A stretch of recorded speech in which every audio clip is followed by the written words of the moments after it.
Hi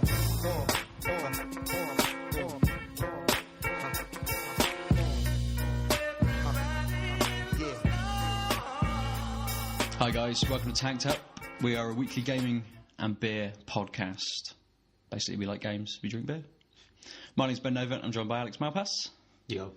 How you doing, man? I'm good, yeah, thanks. How's it going? Yeah, very good, very good. Cool. Right, so basically this week it's our first podcast, so we thought we'd talk about little games that we've been playing this week and talk about our favourite games of 2014, just so you get to know sort of what we've been playing. But first, the beers. While we're doing this, we're going to drink some beers. Yeah, so we're going to have each week 3 beers as we talk, so we're getting sort of tanked up as we're playing, as we're talking about playing. We can get very tanked up, yeah. Well, it's only 3 beers. Maybe we'll change it to 3 beers each. At some point, 6 beers. Who knows? See how this one goes first. Okay, so beer number 1 of all time. First beer. Not my first beer ever, or even of the evening, but just of this podcast session. So this is a saison. Have you ever had a saison before? I have not. It's an unusual beer type. I'm interested to see how you react to this. It's a lemongrass saison. Okay. Brewed by Partisan, who are a little family-run brewery in London. What do you think? Ben's having a taste, for those of you who can't see. I'm not sure. So this Partisan are a microbrewery in London, in Bermondsey. A little, 10-barrel plant, maybe, that I went to on the Beer Mile tour. And Cool. Their IPA, fresh from the cask, was one of the best beers I've ever had. So that's why I was interested in getting this beer. Yeah. So saison, what do you think? I'm not sure. I might have to finish it first, and then we can chat about it at the end. Possibly. That's actually a lot better than... I don't really like saison as a style. That's actually quite nice. It's sort of lemony. It's crisp. Excellent. It's nice. Good. Good Right, man. so, what's beer number 2? Well, the other 2 beers we've got... Well, we'll come to the other 2 beers. Okay, cool. Say a little thing about them. Excellent. So what have you been playing? Well, this week? Yeah. Yesterday I got... so my friend Adel, who's staying with me for a bit, showed me a box full of Xbox games that he bought quality. that actually had been stored in my attic that I didn't know I had from when he was last here. So I had about 15 Xbox games locked in the attic that I didn't know about. So we got... This one was like a compilation of old school arcade games, Sega games from 1991 and stuff. So we played quite a lot of Sonic 1, original Sonic, which is a great game. I mean, It's not bad. musically it's great. I think somehow it's really iconic in its way, you know. Yeah. Sonic's a weird icon. There isn't really Very weird. I was thinking about the storyline. It's so there's Dr. Robotnik, and you have to rescue the animals that he's stolen, and you're a hedgehog. That's pretty fucked up, really. I mean, what were they thinking? Why would...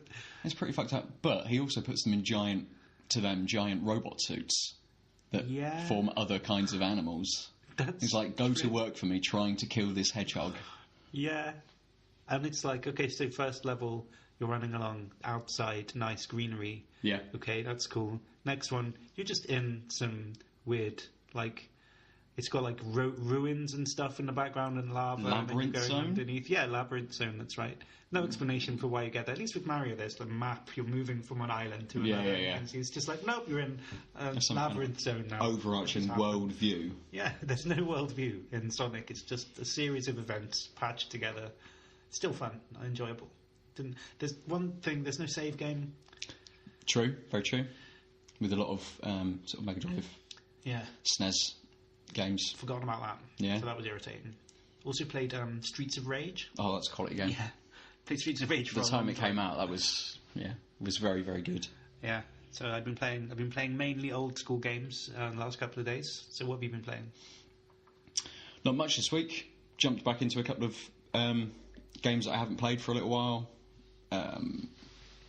Banished on PC, which is a little brutal world builder, I suppose. Okay, cool.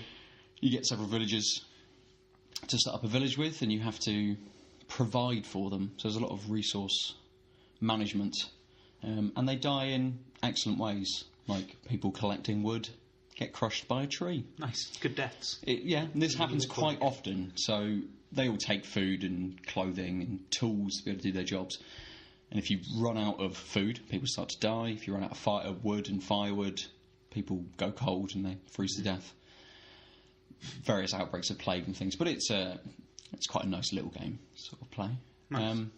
And the other thing I played a little bit more of was Endless Legend, which is a strategy game, quite a good strategy game, very illustrative in the way that it's displayed.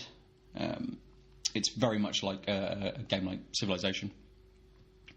So it's all about sort of expansion, town building, or different ways of being able to win sort of through diplomacy and being able to treat with the other leaders by wiping everybody out by doing a certain mission for each class. So, yeah. Okay, yeah. Cool.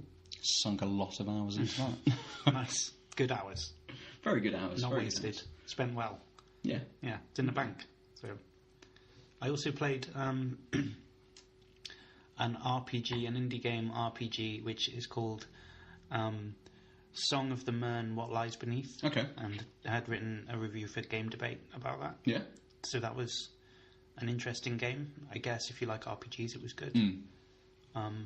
Interesting storyline. You come home from work having done something in a field, like a farmer or something, to find that your wife, who it turns out is actually a rabbit, is dead. And that launches you into your revenge-driven plotline, which is unusual. Are you a rabbit? No.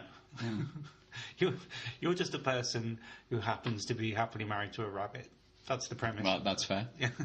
So, good fun. $5, I think, on Steam. So nice. You can't argue with that, I guess. So how have you got to progress through the story very much? Sort of what are the gameplay like?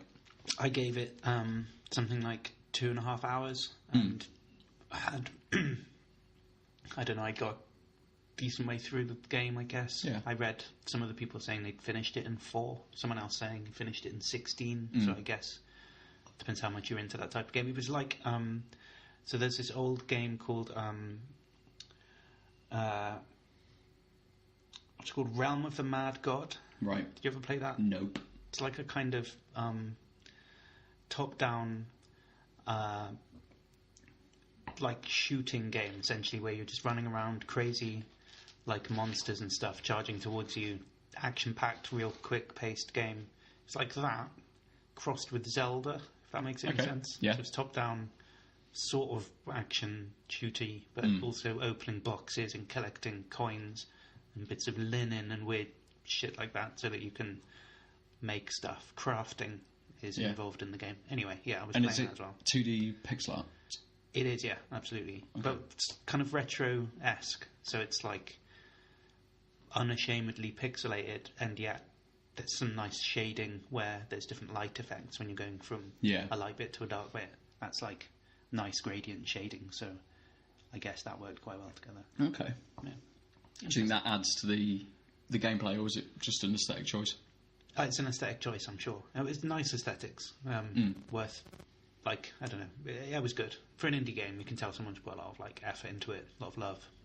So if you like RPGs, and you've got $5 and you want to kill at 4 hours, then, there you go. It's a good game. Cool. I think the only other game I played was Ultimate Picture Junk Shooter. We're a little ship flying around various different levels, trying to save your fellow scientists. Maybe not fellow scientists, I don't think you're a scientist. And there's various monsters and things down in this underground world. So you're a scientist? I don't think you're a scientist. Maybe you're just a rescue pilot. I sort of skipped the intro just to be able to start playing. Yeah, I know. Intros and stuff. It's like reading instructions for things. Yeah. I thought this isn't really a game I'm going to follow the story in much. I just want to be able to fly around, shoot things.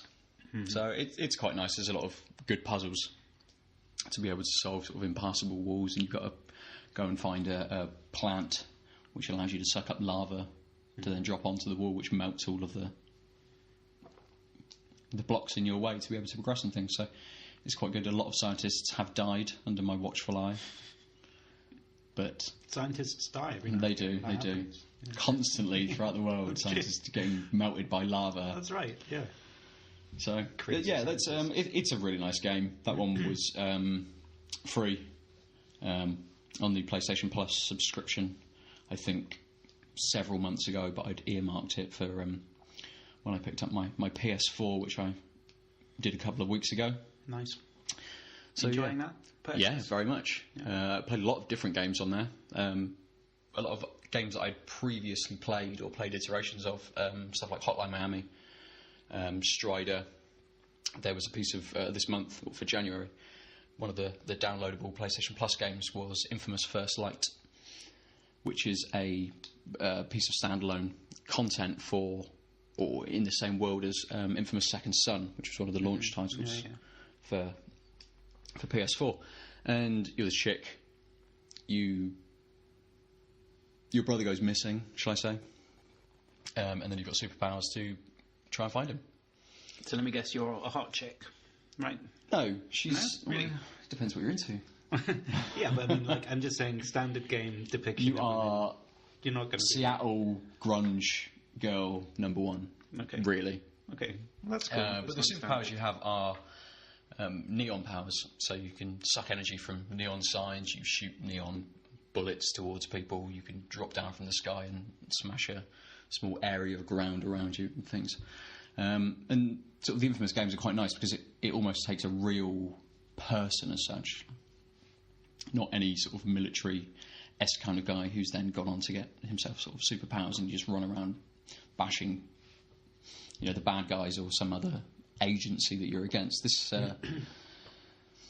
this definitely has that vibe that they're sort of real people, and that you're just a regular guy being able to run around doing this stuff with these cool powers, which I think drags you into the games a little bit more.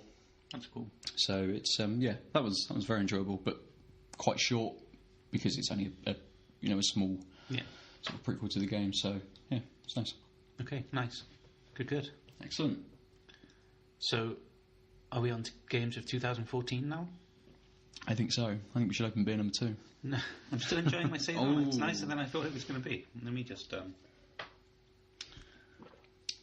It's not a beer to be down. This is a quality craft ale. It's very nice. I should be supping it.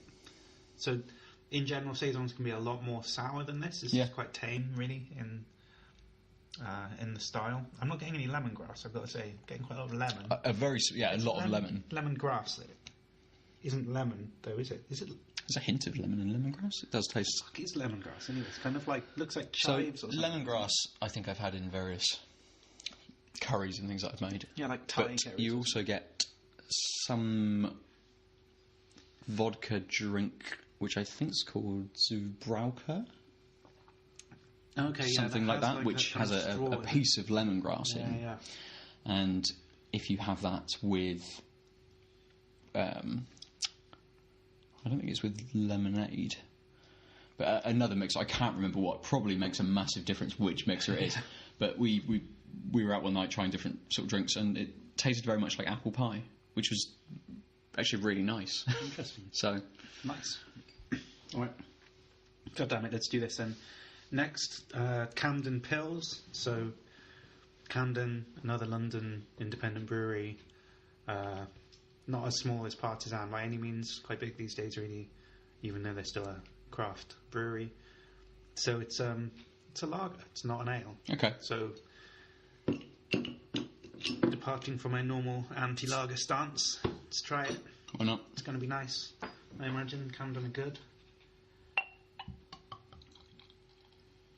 Very, very light colouring. Really light. It's even lighter than the lemongrass saison, which was also very light. Got a nice, nice head, kind of soft, bubbly head. Look how misconstrued that sentence can be. It's beer related. You've turned in 15 minutes into the podcast. Yeah, if you've just joined us, we're talking about beer. Beer number 2. I guess we shouldn't both be tasting at the same time. Yeah, I was just thinking that. Massive pause because we're both enjoying. That's a good lager. It's nice. That is nice. The Pilsner malt really coming out. It's like showcasing that Pilsner malt. Delicate, hoppy topping to it. It's good. It doesn't taste like the standard lager piss water, which is excellent. Yeah. I mean, there's nothing wrong with lager as such. It's a beer style that can be done well, and this is a good example. It's just when you say lager to your uneducated, uncultured British idiot, then they're going to be drinking some Stella or Foster's or something. I like Stella. Stella's okay. Yeah, it's okay. I mean, but it's not really on the same level. It's not proper. No, not like this. Nothing like this. This is excellent. Yeah. Different leagues. Completely. Yeah, I could keep drinking that happily. The taste just stays in your mouth for... That also could be very misconstrued, so I'm going to not complete that sentence. It's dry. It's got a dry finish. It's a good balance. Yeah. It's lingering. Indeed. So that's Camden Pills. Kind of blue and red design on the logo. Excellent. Definitely get that if you like a lager and you're looking for something different. Yeah. Or go there and buy it from them where it would be nicer because it'll be fresh. All Very about true. Freshness. Very true. Right. So, last year, what games did you play? 2014. 2014. Yeah. What games did you play, and roughly, what was your favourite? Okay, so the game I played the most in 2014 was probably FIFA 2014. I would imagine it's not that cool to say that because it's quite a cliched game, but damn it, sometimes, what's cool about online footballing games is that you can just tap into the immediacy of being in a room with a mate, having a game one-on-one. It's completely different to feel playing a football game against a human, even if they're not in the room, than playing against a computer. I would never play FIFA against a computer because it's a, sterilised kind of weird environment where they do stuff that you can't do or predict, and that's horrible. But yeah, just sometimes, come in, hard day at work or something, and you can just sit down, tap straight into that. It's like mainlining that, like. But almost that non-connected multiplayer was what FIFA was for many years. In the earlier days, several years ago, yeah. That's so right, if your mate wasn't round, and you think, I quite fancy some FIFA. Yeah, but then you couldn't do it. You'd have to play that horrible, sterilised environment against the computer, and it would be all wrong, and nothing would work properly. It would either be too easy or far too difficult to play. I always found that sort of, when you get a new FIFA, you play a couple of games just with the computer, just to be able to get used to the changes in the controls and things. And you always find that you make that jump up between two, and there's a massive difference, and suddenly you're not learning. You've got to take it down to the lower one to be able to sort of work out how the defence has changed that season or something like that, how the different controls are working. And you don't get that sort of maybe I'm just shit. Yeah, it's all about like getting into the version that you've got until just when you're getting good at it, they release another version which is essentially the same game engine, one or two slight amendments to like the graphics or something, and one new skill move, and then you've got to buy a whole new game and start from scratch again. I assume they must have gone to a new engine when they went to next generation consoles. I would imagine so. Because you've got 14. Is that the first one that was on both? Both generations of console? 15 is the one that's on the first one. That's okay. Yeah. So we might not know if there's a marked difference in. I did play 15 at work the other day. Yeah. And there was no discernible difference, it seemed to me, in either the graphics or the gameplay. But different playing it on your lunch break at work, and somehow they have decided. My work is kind of weird. The office I work in decided to buy 2 Xbox Ones, and there's 4 floors in my building. and they put them both on the same floor, which isn't my floor, so I had to go to a random floor to play it. And the TV screens are next to each other, so you can sit and play it, but then there's like me and my friend playing each other, and then 2 other people playing each other right next to each other on a sofa that's just about big enough for about 6 people. And the 2 TV screens now. I don't know. It was a weird environment. It wasn't good for. Is it slightly distracting having another game going on next to you? Do you sort of, when someone makes an excellent shot goal, do your eyes glance towards to see what's going on? They were both like, "Whoa, whatever." And they happened to both be Dutch, weirdly, and speaking Dutch to each other, which somehow put me off a bit. I don't know why. Who knows? Oh yeah, I think that was what was just weird. Out of your zone. Yeah, completely. it was out of my zone, and like there was only one had volume and the other one didn't, and it was their one. So the commentary was all wrong, and like the crowd reactions weren't in place and stuff. So I can imagine that's very off-putting as well. Yeah, although the guy I was playing obviously hadn't played possibly any console games for many years, because it was like 7-1 at half time. It was embarrassing. Oh. Yeah, to me as well. Like I think it was embarrassing. Yeah. So yeah, FIFA I played a lot of in 2014, definitely. So what did you play? Let's say, what did you play the most of in 2014? Well, I was thinking about this the other day, and the game I probably played the most of was Civilization 5. Good game. But the game I think I played the most, and I'd have to look at so far for this, was a game called Ni no Kuni. Okay. Which is a JRPG made by Level 5, and the art style is in the Studio Ghibli style. So all of the art and cutscenes and the way the game looked was done by Studio Ghibli. So for those who don't know what that means, what's the Studio Ghibli style? So Studio Ghibli style is very cartoony. Everyone's got nice bright faces. It's coloured beautifully. A lot of it looks like sort of watercolour artwork. Nice. The backgrounds are beautiful, and I suppose some of the newer ones may be cel shaded, but it's done completely in that style, and it's a very good JRPG as well. The battling system, the sort of the world map, the way you interact with the spaces, and the sort of the small quests and overarching story, all tie in really nicely with this game. So this is a PlayStation game?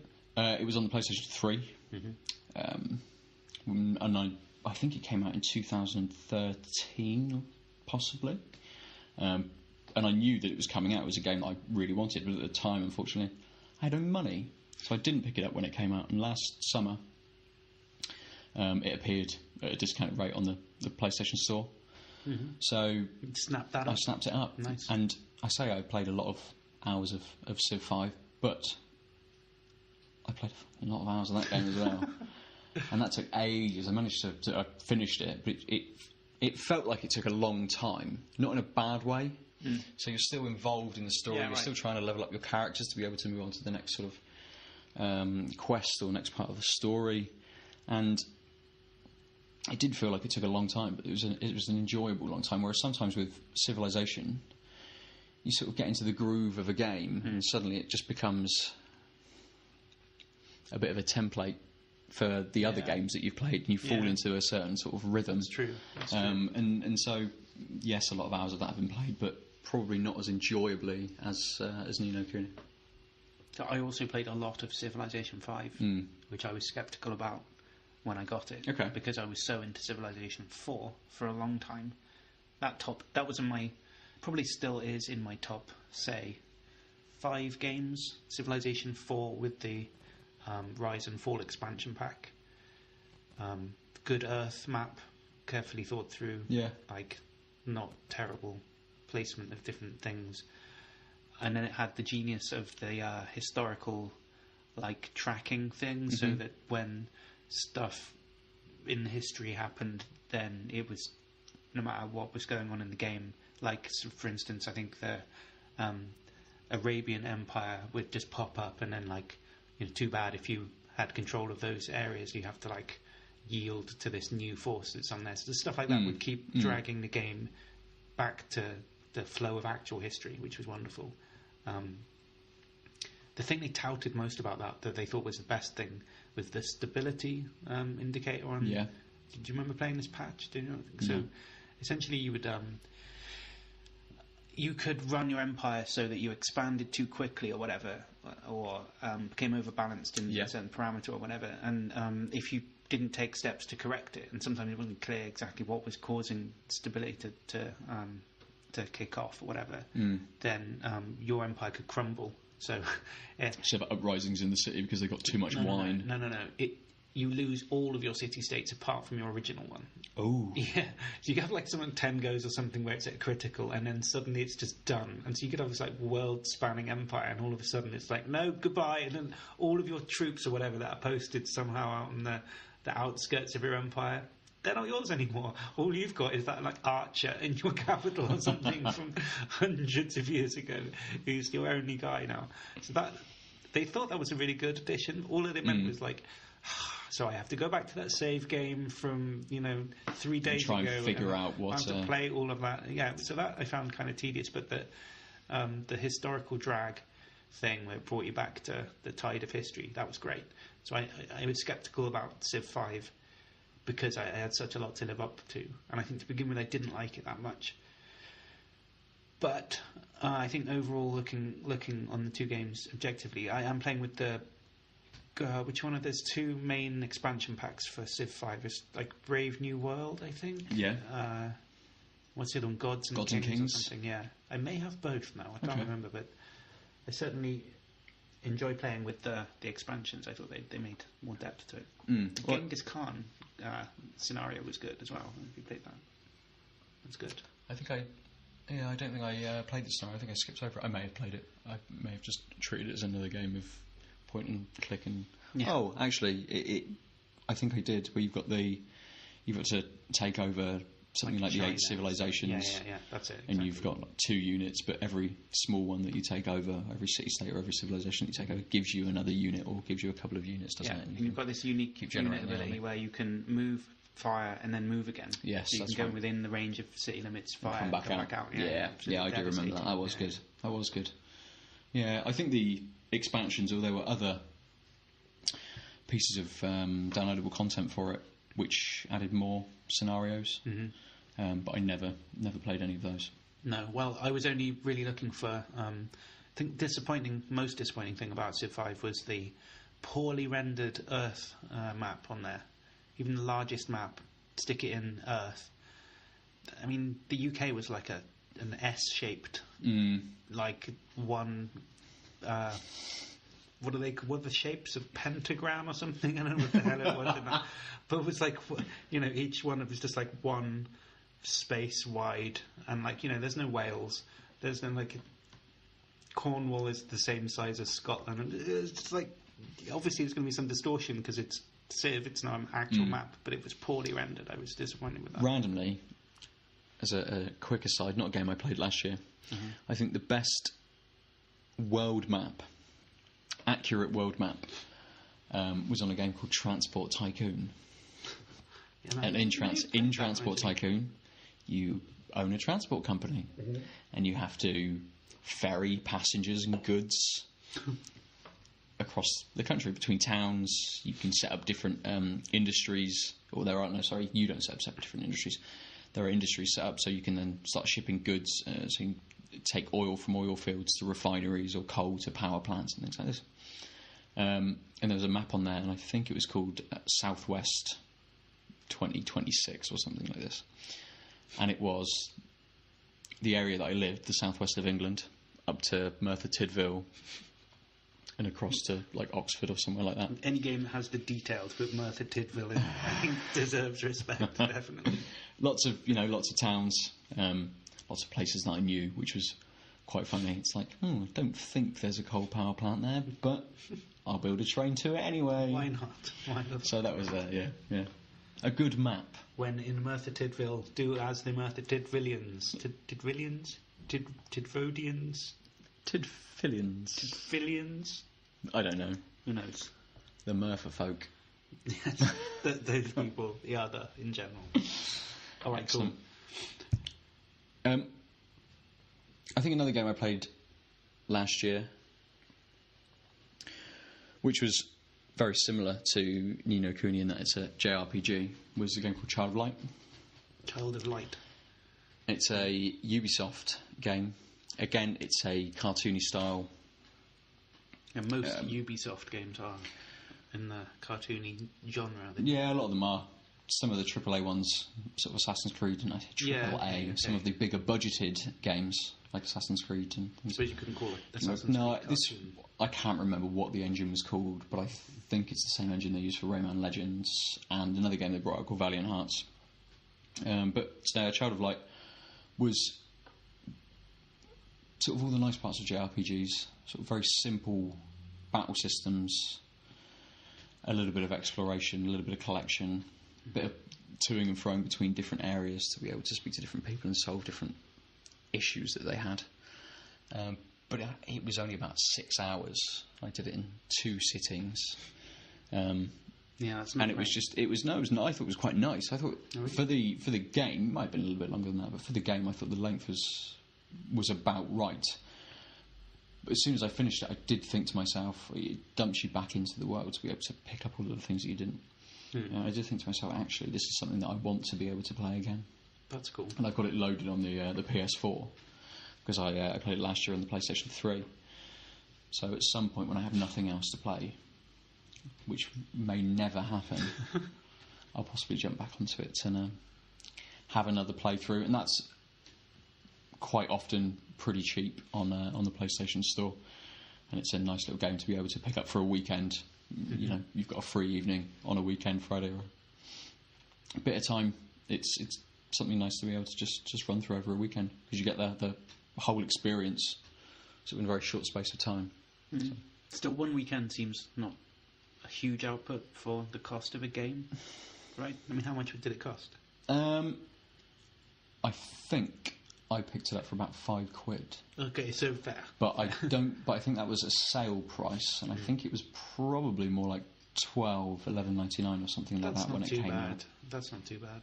I mean, you know, when you're shelling out £45 for in its first week release of the new Call of Duty or something. Yeah. Any new game that comes out now. So that's a game of 2014. Any new retail game, yeah. I should say. I'm not sure that I rate very highly the new version of Call of Duty, in fairness. I mean, I've been pulling out old COD recently, playing Modern Warfare 1. We had a session on Modern Warfare 1. We did, Call of Duty 4. Yeah. Modern Warfare 2, probably my favourite shoot-'em-up game. Yeah. I don't know, I just don't see that, like, I think it's peaked. I think we've got to that point now where Modern Warfare, they made the addition of the jetpack boosting thing. Okay, yeah, maybe it opens up an extra avenue of whatever. I'm not sure I wanted that avenue open though. Like, it doesn't really help if there's changes the gameplay in such a way that doesn't. Yeah, I think they needed to. There was such a massive hype around Titanfall, which brought in a lot of those more vertical mechanics to be able to move you around the battlefield. Yeah. And you know, I could be wrong. Call of Duty could have not had that implemented before they'd seen versions of, you know, early versions of Titanfall, and possibly thought that was the way to go. That this would be the new sort of way to play first-person shooters. Because I jumped out of COD a couple of games ago and went over to Battlefield, which is. Now you love Battlefield. Yeah. It is a first-person shooter, and it's got a lot of similarities to COD, but it is very different. It's very different, yeah. Nice, open, large battlefields. Yeah. I'm playing with... Funnily enough, for a game called Battlefield. Yeah. Playing with a ton of people and actually having to have some kind of tactical role. Yeah. And actually playing with a squad of people, being able to go around and kill people. It's more of a battle. I imagine, not that I've been in that many battles, but a battle is essentially organised groupings of people working together, trying to kill other organised groupings of people who are working together. Whereas Call of Duty always just descends into, 15 punk-ass 12-year-olds running around like, completely independently with no sense of strategy or goal, all whining at each other when... I got a hit marker. No, you should have been dead. Yeah, exactly. It's just whining 12-year-olds all shooting each other like little bitches. That's all Call of Duty is. I mean, I got to a point in Call of Duty where it was just jump in the lobby, mute everyone, Yeah, clearly. and play a couple of games. The minute I hear somebody's voice, it's like, right, off you go, see you later. Yeah. You're either going to be a whining 12-year-old little so-and-so, or you're going to be some, race-hating American hick who's just there to tell everyone that they belong to some kind of racially inferior subgroup, which is just like, just because you're on the internet doesn't mean, like, you wouldn't call someone on the tube or something these True. days, and yet you could strap a headset on someone and out comes a massive... It's not a platform. Yeah, it's a for platform, abuse. right? And yet it is. It's a way of venting. Massively. I don't know. Yeah, big piles of horrible abuse. Yeah, So yeah. mute that shit. I think the last one I played seriously was the first Black Ops. Yeah, I played Modern Warfare 3 a bit, but when Black Ops came out, I was living with a friend when I was a student, and it introduced split screen multiplayer. So you could go online, kill everybody, but you and your buddy could do it together. Yeah, And we had a that's a good addition. It's not much of an addition. no, but it makes exactly. A big It made a difference. massive difference Yeah. because with the previous one, we sat there and took it in turns on each map to play the game. So that made a massive difference, and that sort of, I think, sparked playing first-person shooters and going from just a free-for-all, shoot whatever moves, run around like a headless chicken, firing off shots, to working with someone to actually run around to flank positions, to be able to move up, to be able to draw fire.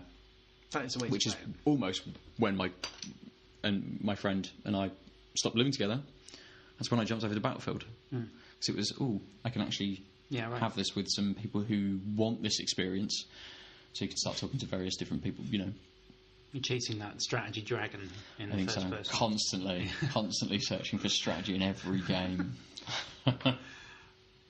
It's a good thing to chase. I mean, it's better than to run around, pull out a shotgun, point blank range, shooting people in the face, kind of Call of Duty vibe that I was going for. Still good. I like the camping in a room. Some guy runs in, you shoot him in the face with in Modern Warfare 2, you could have 2 double-barrel shotguns, akimbo double-barrel shotguns. So they come in, and you can just launch 4 barrels of hell at them straight away. Definitely Just drops spray anyone the no matter door. what they're doing. Yeah, and then reload, walk calmly to the other side of the room and wait for him. He will definitely be coming back, jumping into the room and turning into the corner that you used to be in, only to find you standing directly behind him, shooting him again. Love doing that. That's the dragon I was chasing. It was great. It's sort of camping, but it's sort of semi-mobile camping because I'm moving from position to position very slowly. Yeah, I think it's quite nice because on Call of Duty you'd have definitely got some kid there going. Yeah. Whereas with Battlefield, you just don't get that because, or maybe you do. Maybe I've just been very lucky. I've only had it once where someone's. I don't know whether they didn't have a microphone, but they sent me a message through Cowardly. through PlayStation, just saying, "You killed me." It's like, yeah, that's the point of the game. I'm What not did sure. you expect? Do you message every person that kills you in this game? But yeah, very odd, very odd. I had a bit of a conversation with him, and at the end of it, he was just like, "Yeah, sorry, man, just." He apologised. Yeah, he did apologise. Yeah, Apologised for telling you that you killed him. yeah. He got really narky because I just messaged him back saying I'm just playing the game. Something very short to the point, and he messaged me back something like, "Oh, fucking blah blah blah blah blah blah." It's like, "Oh, all right, bye." And I didn't send anything back, and a couple of minutes later, he just messaged me back saying, "Oh, sorry, dude, like just not having a very good game." It's like, okay, It's probably well, like my fine. mum just told me that I need to apologise. I was saw like, what "We'll I get you wrote." dinner." Right, is it time for another beer? I think so. Okay, now we're having Founders All Day IPA, which is a session ale. This is my friend Adam's favourite IPA. Okay. He knows his beer quite well. He's into his beer a lot, so. And it looks like a Sierra Nevada sort of gone wrong somehow. There's a weird, like, camper van thing on there. but it's facing away from you, and I kind of get the feeling that it's pulled over. It's a station wagon. So it's like an American Yeah, but it gives me, estate car with a canoe on the top. That's what puts you off. It's because there's like not even a canoe, like a kayak strapped over the top of it. So I don't know whether you're getting this as well, but it's like the colours are some like not happy colours. No, like, they're not. It makes it feel like it's pulled over to the side of the road because the dad finally flipped and he's got his gun out and he's dragged his kids off into the forest. He's killed them all and then killed himself. And the police have arrived and this is the scene they found. That's the first photo That's they what I'm took. thinking. Just the empty, vacant car. Yeah, I'm not sure that's what founders were going for when they came up. Maybe it was. I don't know. But let's see what this tastes like anyway. I'm sure it will be good one way or the other. It's got a nice fizz to it. It did have a nice fizz to it. So this is slightly darker, more kind of amber, golden coloured. I like a dark IPA. I know it's got the word pale in it, but It's still pale compared to a lot of beers. I like a brewery that can have the guts to make a plainly dark coloured IPA. Well, it's just that darker shade of gold, really, isn't it? Yeah.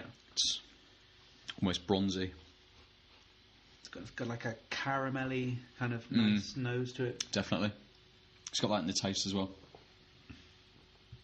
Oh yeah.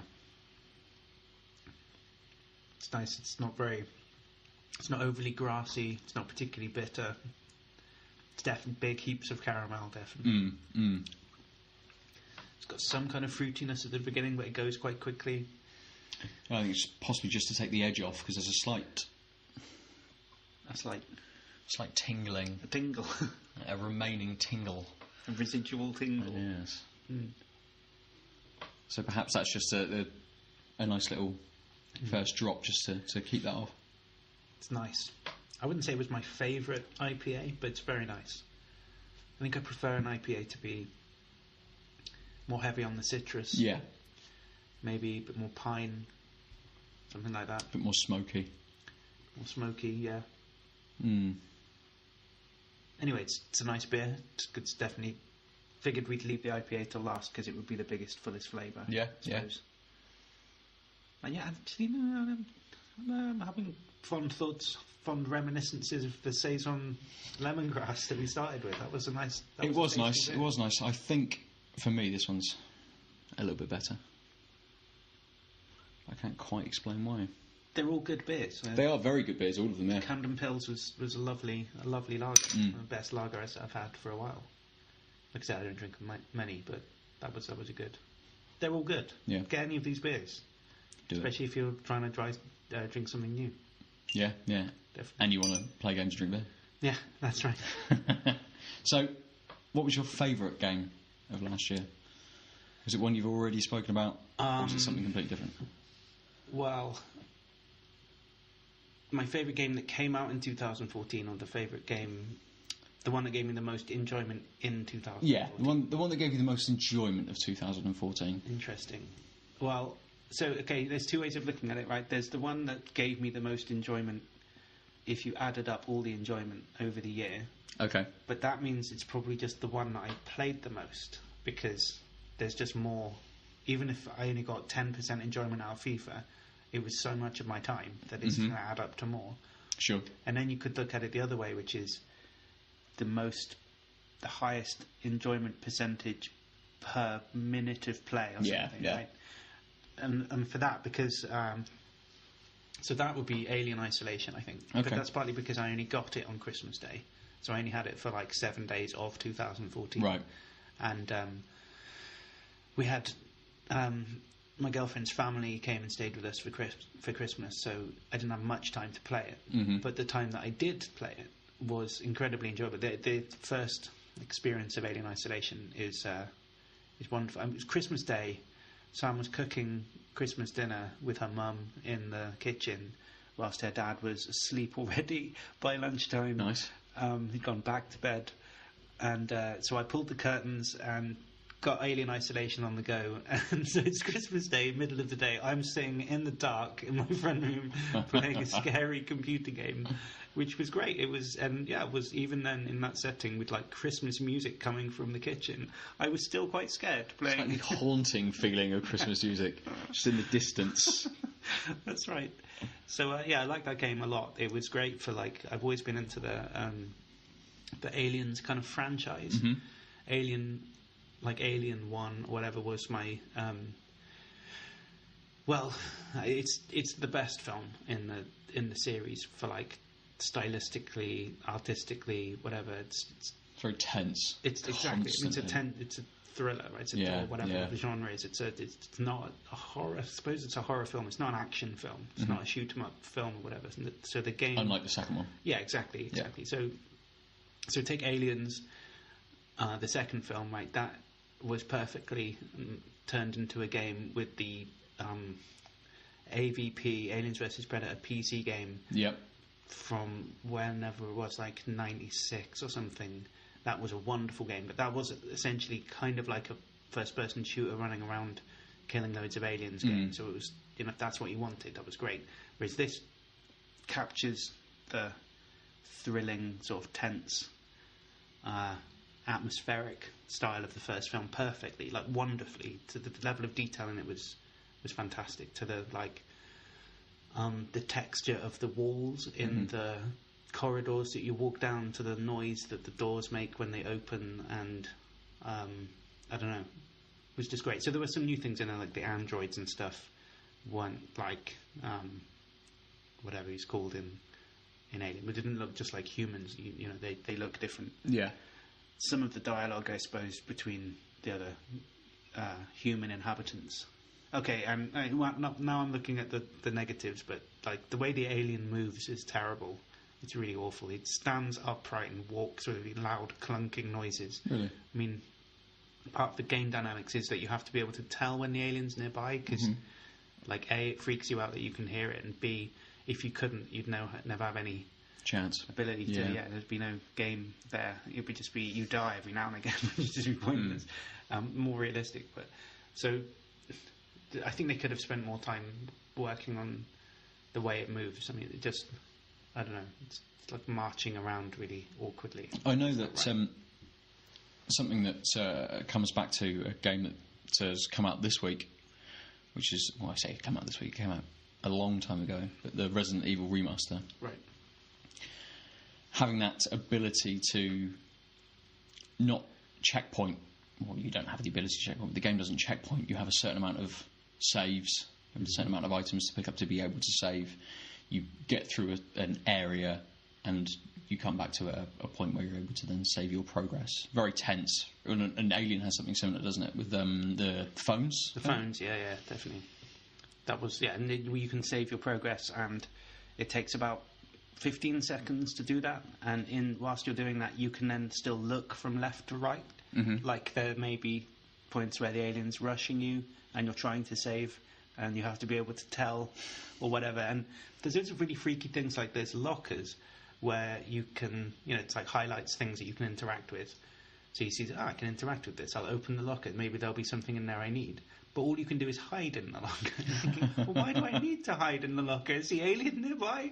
Why should I? Should I hide? Kind of thing. It just creeps you out. It's getting you where you're not expecting it. So, yeah, great game. I think that most, pound for pound, minute for minute, more enjoyable than anything else I played in 2005. Maybe it won't sustain it. It might. I don't know. I haven't played that much, so yeah, I have to see how it develops in later stages. But great opening. Yeah, I loved it. Yeah, nice. Along with games that came out at a similar time to that, I've been playing Shadow of Mordor, and that is a very satisfying game to run around and kill a load of orcs at base level. That is in its nature satisfying. The Nemesis system, which is a mechanic that governs how the orcs structure themselves through to their captains and war chiefs and things. So, idea is that an orc can kill you, and he can move up in the ranks because he's killed the Grey Walker. Oh, that's cool. And it's very in depth. So you've got that sense of satisfaction when you brand another orc to make him yours. He then moves up through the ranks. He becomes a bodyguard of a war chief, and eventually kills the war chief with your help and takes his place. So there's a lot of quests that revolve around this, lots of set pieces that revolve around this, so you can really get into building an army that's yours of all of the orcs. So everything comes under your control, etc. It's got a large depth to it there, and as I said, it's very satisfying to be able to do that. But I'm not sure whether it was that enjoyable, because it was quite repetitive in that a lot of the quests were quite similar. It's go here, kill this orc. Okay, cool. Yeah, done that one. What's the next one? Well, go here and kill this orc. Right, okay, cool. Okay, what should I do next? Go here and free these slaves. Ooh, freeing some slaves. Okay, well, what does that entail? Well, kill all these orcs and then free the slave. I see. Right, okay. They're all killing. What shall I do next? Maybe I can go and have a look at the quests over here, or have a look at this one, which is a picture of a sword. I wonder what that entails.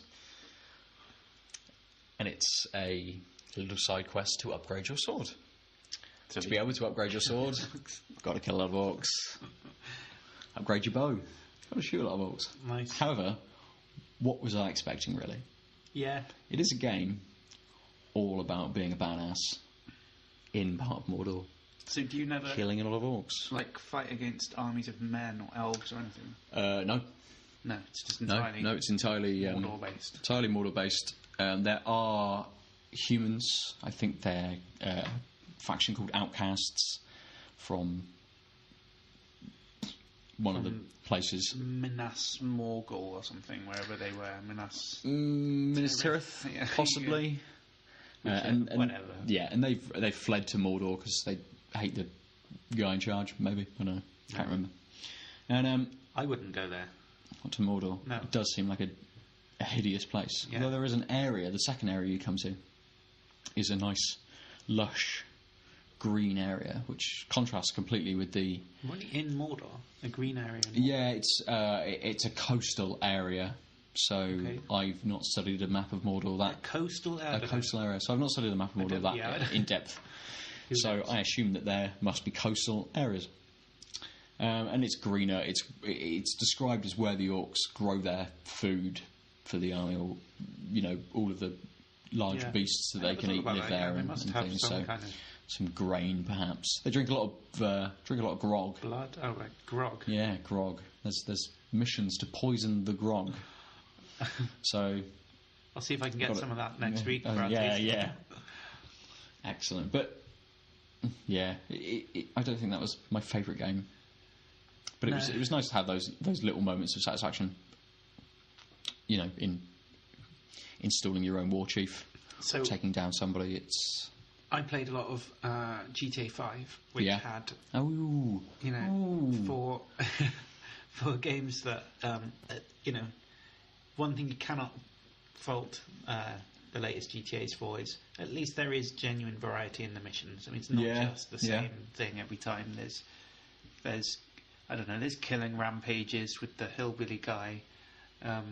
There's bank heists or whatever, car chases. Driving, Jumping on moving vehicles, Yeah. punching people. skydiving. I don't know, rescuing your daughter from being in some sleazy TV program, Oh, whatever. yeah. Some random stuff. There is, it's yeah, a good yeah. game, and then it's just the kind of sandbox environment where you can go and do what you like. Just spent ages, like way too much time, really, trying to bust into the army base to steal the F-15 and make it out of there before the tanks shoot you down. And then if you do manage to get out there, then the world is your oyster, until you crash inadvertently, as you will. But yeah, that was good. Yeah. I played a lot of GTA 5. I think at the end of 2013, Okay. and Not in I 2014. don't think I picked it up at all in 2014. Interesting. So it can't be in your list. So it can't be on my It's list. definitely, for 2014. It's fantastic. Yeah. Great game. But I'm never going to finish it, though. I don't even want to finish it. Like, I kind of feel like if I did, then I'd probably have spent too much time playing. I can't justify that. I want it to be a thing. I didn't complete have you it. played much of the online multiplayer? No. Not really. Okay, so I played quite a lot of the online multiplayer, which was destroyed with bugs when it came out. Difficult platform to make multiplayer, I guess. I'm not sure what the issues were, but I started up a character on day 2, I think, because I couldn't get on day 1, so I started up a character on day 2. 2 days later, that was gone. I had to have another one, but since having that one, it's then sustained itself. And that's quite fun. That's fun to be able to run around the city, have a bounty on your head, and almost play like a cops and robbers style game where you've just got to try and stay away from everyone who's coming after the bounty on you. And I played a little bit with one of my brothers. So we were chatting to each other over the PlayStation about the game, and it flashes up saying there is a bounty on your head, blah blah blah blah blah, and he just shoots me. It's like, yeah, thanks. Yeah, good, excellent. Want to play with you a little bit more, don't I? Great. That's what happened when we were playing Streets of Rage yesterday. I was just like, oh yeah, I forgot that you can kill each other in this game as well. Like we're on the same team. Just start suplexing. Yeah, absolutely. Yeah. It's just like, no, stop it, for fuck's sake! I've actually lost a life now. You're being a prick. But yeah, that is essentially the game. Was it the first Streets of Rage? Streets of Rage 1, absolutely. Yeah. Was it Streets of Rage 2 where you could play a little kid on skates, possibly called Skate? Maybe we have Streets of Rage 1, 2 and 3 on that same disc. It was like one disc, and I think Adolf said he got it for like £4 or so, $4. Is it the Sega Mega Drive collection? Yeah, it must be. Yeah, I think I had that on PS3 a few years ago and played several of the games. Golden Axe. Yeah, Golden Axe. Golden Axe 1, 2 and 3. And Shinobi only had Shinobi 3 though, which is weird. Was there not a Shinobi 1 and 2? Possibly not on Mega Drive. Might have been Master System not only, but Master System period games, perhaps. I'm not sure. It was weird. Maybe they didn't do up-resed versions back then from 8-bit to 16-bit. You can play Shinobi 2 on your Mega Drive right now. Oh, good. Yeah. It was good, just for the old school reminiscence of the whole thing. It was good. Yeah. I liked it. Does it have... I can't remember whether I played it or not. I played it, but I can't remember whether I played it on the re-release of this game disc. But Road Rash. No, it didn't have Road Rash. Because that was Road Rash was a great game. game. Yeah, absolutely, definitely, loved that game. Yeah, possibly one of my favourites. It had Sonic 2, right, and then there was this like, maybe it was a bonus level or something, where you're like in a half pipe essentially, and it's you and Tails, and does it ring any bells? Right, and you're sort of like running forwards, and you have to like collect rings, and there's little. Was it like the super stage when you collected so many rings or something on a stage, or you collected the emeralds during a stage, then you get a little bonus stage at the end? You can kind of go all the way around the half pipe, like 360 degrees and back in. You've got to kind of that's right. And it was two. Was it 2-player as well? So it would have been Sonic 3. Sonic 2. Was Sonic 2 2-player? Yeah, and you could be. Well, it was sort of like one player with Tails accompanying him. So the screen was always centered on Sonic, and if Tails goes off screen, he just gets dropped in again. Right. Yeah, that's right. But this half pipe sort of extra bonus level, whatever it was, we were like, oh yeah, sweet, the bonus level. Let's definitely play that. Both recalling in our memories how amazing the graphics were for this 3D environment that you're suddenly in, like not platform, but like the cameras behind you and stuff. Terrible graphics. I was like, what the hell? Like, there must be another version of this because this is horrible to look at. Jesus. So yeah, there's that. That was still fun, but it's an experience. Yeah, that's true. Yeah. Nice. So, what is your favourite game of last year? I equivocated and I didn't really say. I just said in one sense this, in another sense that.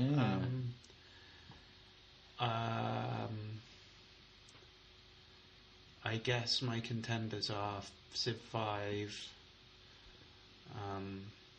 FIFA 14. Do we want that to be on my list?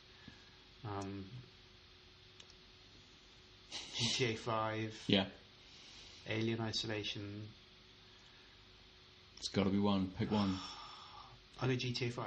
Okay. No, scrap that. The minute it came out of my mouth, it sounded wrong. I'm going to go Civ 5. Oh. It feels much better.